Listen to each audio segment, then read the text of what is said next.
एक रहस्यमय कथा लेखिका आहेत काजल कामिरे.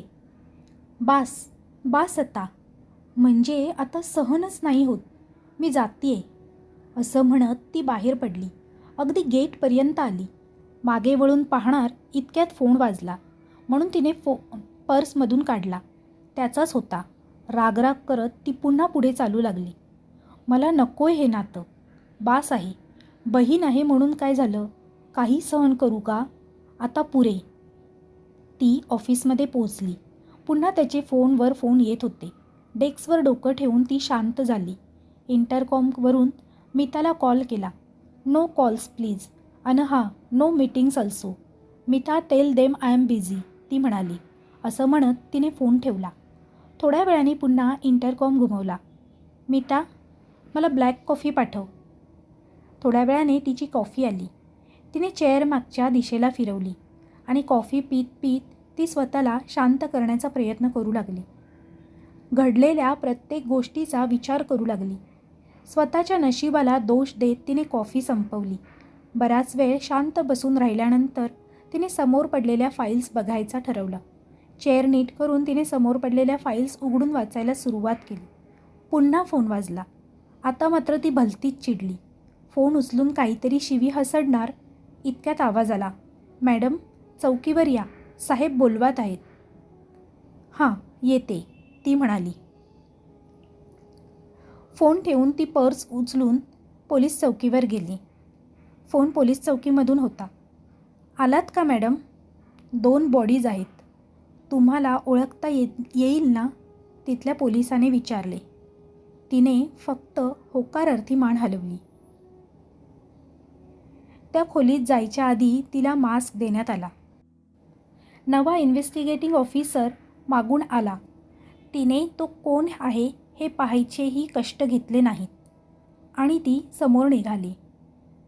बॉडी समोर उभी राहून उघड्या डोळ्यांनी तिने त्याकडे पाहिले. ती विद्रूप बॉडी अगदी पाहवत देखील नव्हती. स्वतःच्या चेहऱ्यावर हात ठेवत तिने नकारार्थी मान डोलावली. शेजारच्या पोलिसाने ती बॉडी झाकली. ती जड पावलाने पुढच्या बॉडीच्या दिशेने गेली. पुन्हा बॉडीचा चेहरा उघडला गेला. तिने पाहिले आणि पुन्हा नकारार्थी मान डोलावली. ती त्या रूममधून बाहेर आली. एका खुर्चीवर बसली.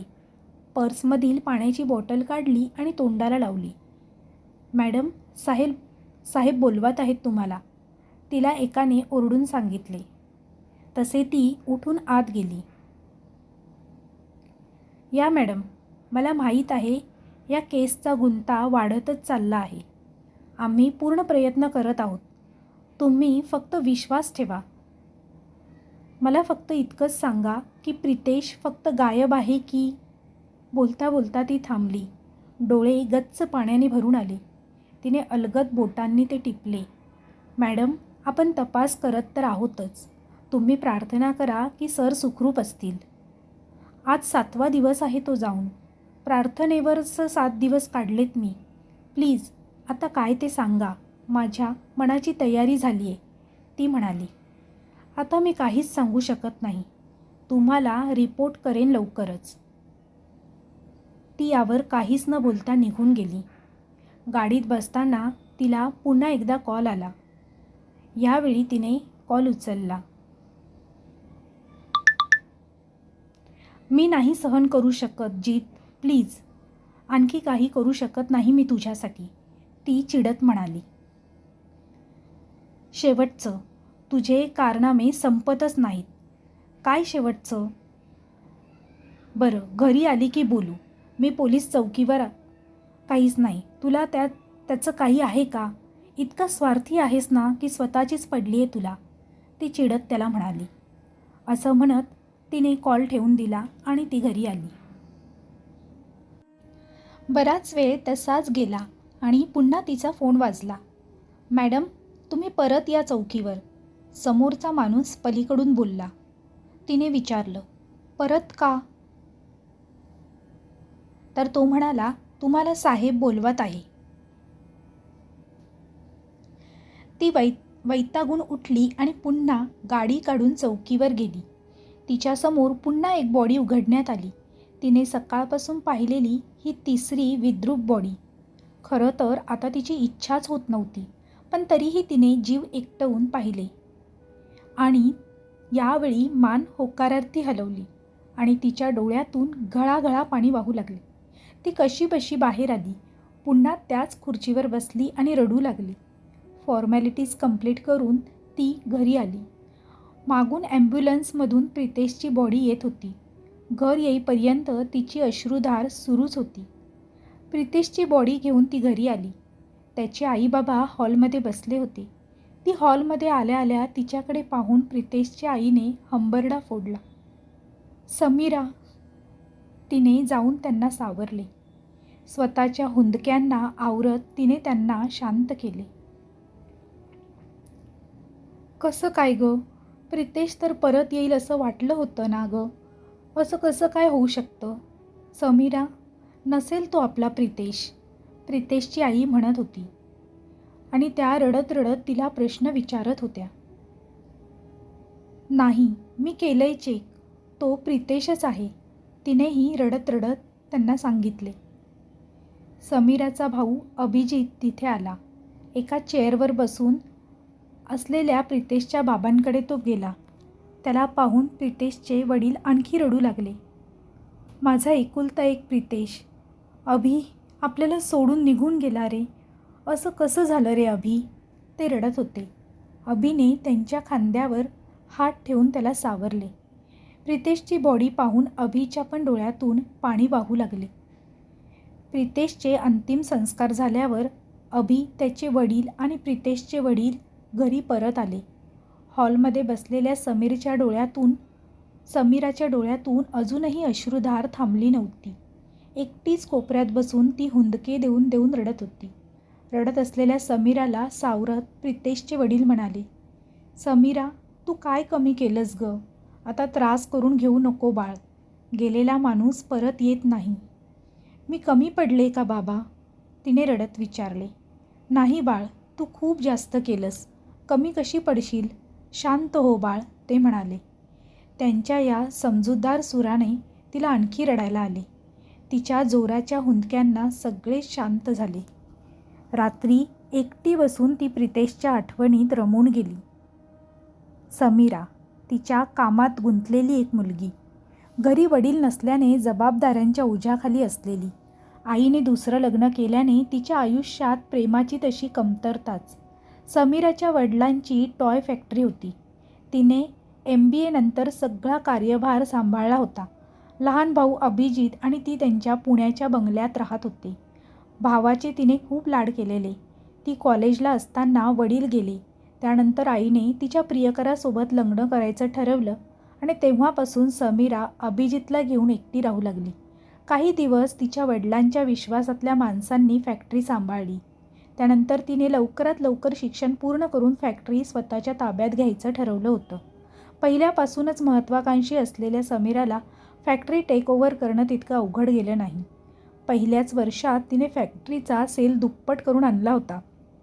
तिच्या प्रेमळ, बोलक्या पण वेळप्रसंगी कठोर स्वभावाने फॅक्टरीमधील कामगार आणि इतर स्टाफ खूप खुश होता.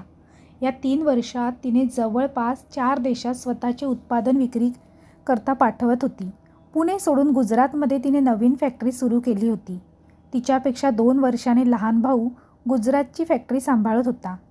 आईने लग्न केल्यानंतर ती आणि तिचा भाऊ दोघेच राहत होते. पण अलीकडेच आई तिच्या नव्या नवऱ्यासोबत ह्यांच्याकडे परत आली होती. अभिजितची इच्छा नसताना निव्वळ आईच्या प्रेमापोटी समीराने आईला घरी ठेवून घेतले होते. एका वर्षांमागे ती अमेरिकेला तिच्या नवीन डीलसाठी गेली असताना एका मीटिंगमध्ये तिची ओळख एक उंचपुऱ्या, सावळ्या, देखण्या तरुणासोबत झाली. प्रितेश त्याचं नाव. त्याची प्रेझेंटेशन स्किल्स पाहून समीरा अगदी फिदा झाली होती त्याच्यावर. मीटिंगनंतर तिने त्याला पर्सनली बोलवून त्याचे कौतुक केले होते. अमेरिकेत असताना 3 ते 4 वेळा ते भेटले. सुरुवातीला कामानिमित्त, नंतर काही सहज भेटी झाल्या. प्रितेशलाही तिचा महत्त्वाकांक्षी स्वभाव आवडला होता. इतक्या लहान वयात तिने घेतलेली जबाबदारी देखील त्याला इम्प्रेस करत होती. समीरा प्रितेशपेक्षा उंचीला खूप कमी होती. प्रितेशपेक्षा गोरी होती. तिचं एका बिझनेस वुमनसारखं राहणं प्रितेशला जास्त आवडलं होतं. अगदी साध्या कामाकरता जरी बाहेर जायचं असेल तरी समीर समीरा अगदी नीट तयार होऊनच निघे. प्रितेश भारतात परत आल्यानंतर त्याने दुसरी कंपनी जॉईन केली. 6 महिन्यात समीराला प्रितेशची इतकी सवय झाली होती की त्याच्याशिवायच्या आयुष्याची कल्पना देखील ती करू शकत नव्हती. तिला प्रितेश हेच तिचं जग वाटू लागलं होतं. तिच्या स्वतःच्या कंपनीचा सेटअप बसल्याने तिचं कामावर लक्ष नाही हे कोणाच्याही लक्षात आलं नव्हतं. अभिजितला प्रितेशबद्दल माहिती होती आणि त्या दोघांची चांगली मैत्रीही झाली होती. आता सारं काही समीराच्या मनाप्रमाणे झालं होतं. पण गेल्या 2 महिन्यात प्रितेश पुन्हा अमेरिकेला शिफ्ट झाला आणि समीराच्या तिकडच्या फेऱ्या वाढल्या. त्या दोघांच्या नात्यात आता फक्त लग्न ही एकच गोष्ट बाकी राहिली होती. तिच्या दगदगीच्या आयुष्यात प्रितेश एकमेव होता जो तिचा निवांतपणा होता. त्याच्या खांद्यावर डोकं ठेवून ती सारं काही विसरून जात होती. प्रितेशनेही तिला तिच्या सर्व परिस्थितीसह स्वीकारलं होतं. बाबा अचानक गेले, आई दुसरं लग्न करून निघून गेली. आपला लहान भाऊ आणि बाबांची फॅक्टरी या 2 जबाबदाऱ्या सांभाळत समीरा स्वतःला पार विसरून गेली होती. पण तिच्या आयुष्यात प्रितेश आल्यापासून ती थोडा वेळ प्रितेश आणि तिच्या नात्यालाही देत होती. तिचं पक्कं ठरलं होतं, लग्न झालं की सगळी जबाबदारी प्रितेशवर टाकून आपण निवांत राहायचं, घरी आणि फक्त संसार आणि घर याकडे लक्ष द्यायचं. पण इतक्यात प्रितेशचं असं अचानक गायब होणे, त्यानंतर त्याचा काहीच पत्ता न लागणे आणि अचानक त्याची बॉडी सापडणे हे सारं खूप लवकर झालं होतं. गेल्या काही दिवसात समीराला शांतताच नव्हती. प्रितेशचं अचानक जाणं खरं तर समीराच्या पचनी पडण्याकरता खूप जड गोष्ट होती. सूर्याची काही किरणे रात्रीचा काळोख दूर करून पुढे येण्यास वाट काढू पाहत होती. तरीही बेडरूमच्या बाल्कनीत खाली जमिनीवर रेलिंगला डोकं ठेवून बसलेल्या समीराच्या डोळ्यातून वाहणारी अश्रुधार काही थांबायचं नावच घेत नव्हती.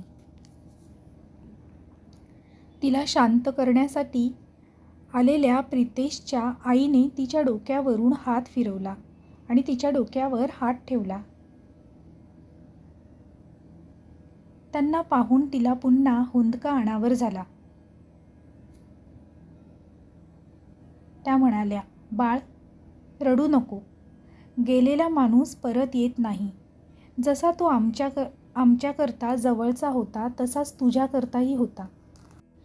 पण असं रडून स्वतःला त्रास करून घेऊन तो परत येणार नाही ना बाळ. बास आता, त्या तिला समजावत होत्या. प्रितेशची आई अशा प्रकारे समीराला समजावत होत्या.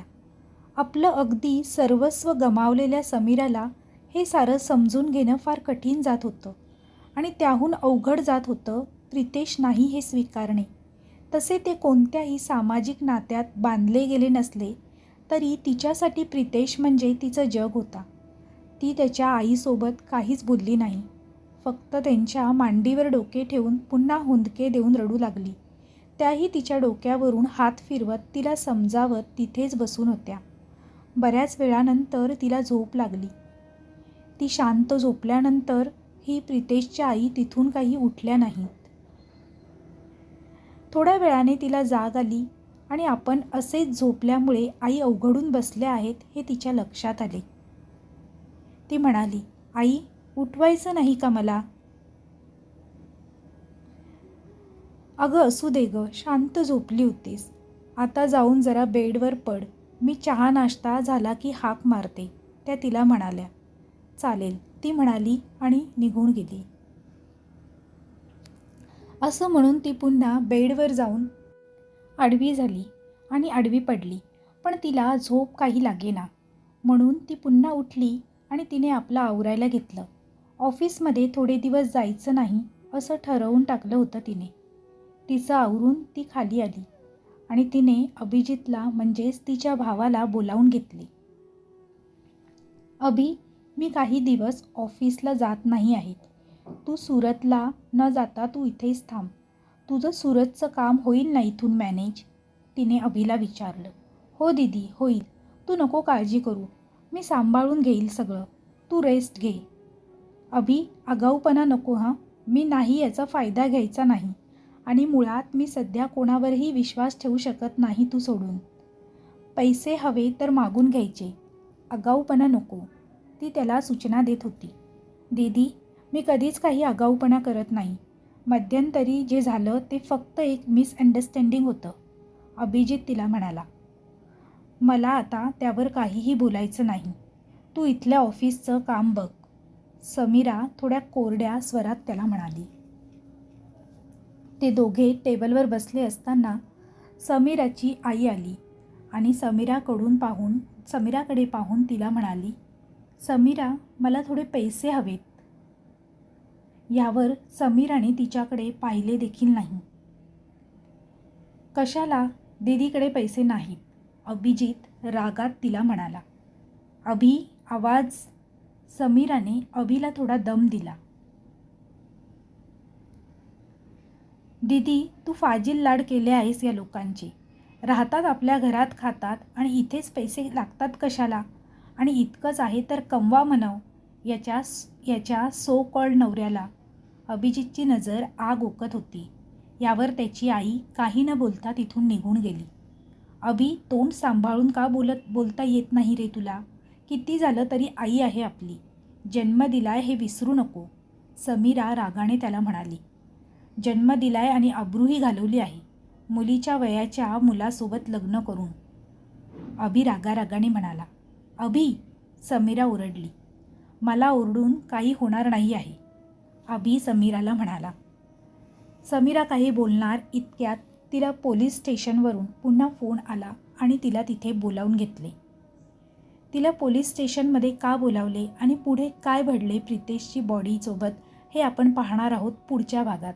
तोपर्यंत जर तुम्हाला ही कथा आवडली असेल तर कथेला लाईक आणि शेअर करा. तसेच कमेंटद्वारे कमेंट करून नक्की कळवा कथा कशी वाटली ते.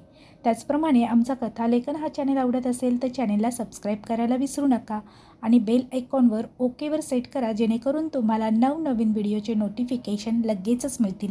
पुन्हा भेटूया अशीच एक नवीन कथा घेऊन. तोपर्यंत सर्वांना धन्यवाद. Bye bye.